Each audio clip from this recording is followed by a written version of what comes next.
So that's the main difference why, you see people on a bench and they have this huge arch in their back. You're like, I thought I was never supposed to arch my back. It's fine on a bench press because of where the force is coming from. There are other issues with bench pressing, but we'll leave that alone for now.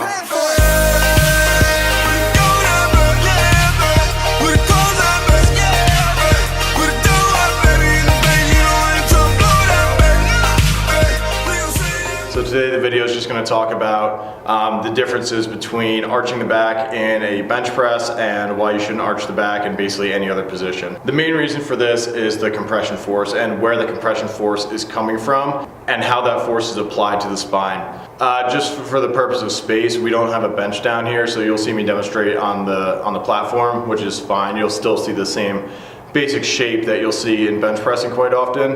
But anyway, bench press is the main place you'll see that big global arch in the back. And everyone's always like, is it good to arch? Are you allowed to arch? I thought I wasn't supposed to arch my back. What about neutral spine? So you need to think about the compression force and where that force is coming from. So in a bench press, you're lying basically on the ground or on a flat surface. And just to be clear, a big global arch in the back when you're bench pressing, that is fine. So the compression force coming down on your body, it's being absorbed through the entire arch of that system. That's why it needs to be a global arch. It can't just be a small arch in one spot in the back. It has to be a big, strong global arch.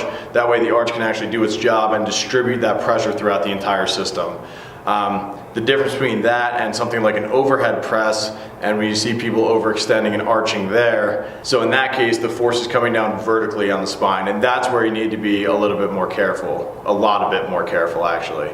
So when the force is coming down vertically on the spine, that's when you want to maintain that neutral position, kind of that neutral spine. So the spine has like a natural S curvature to it. That's its natural position. That's where you're going to be strongest in that position, and that's where it can absorb the most compression force. So in the weights above you, you need to be in that good position so you can absorb the force naturally the way your body was supposed to. So if you end up overextending in the chest and leading up with the chest, doing any sort of overhead pressing movement, which a lot of people do when they fatigue, or if they're just not strong enough to press it overhead otherwise.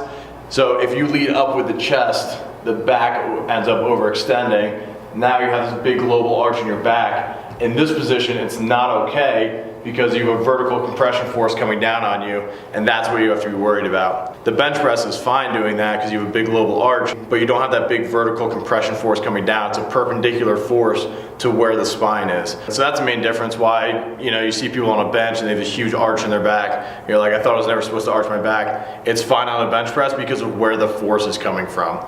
There are other issues with bench pressing, but we'll leave that alone for now. So when you're doing any sort of like upright vertical pressing, you want to be in a good position, butt squeezed, that'll keep the hips neutral, rib cage down. You need to keep the abs engaged to keep that rib cage pulled down so you're not getting overextended leading up with the chest.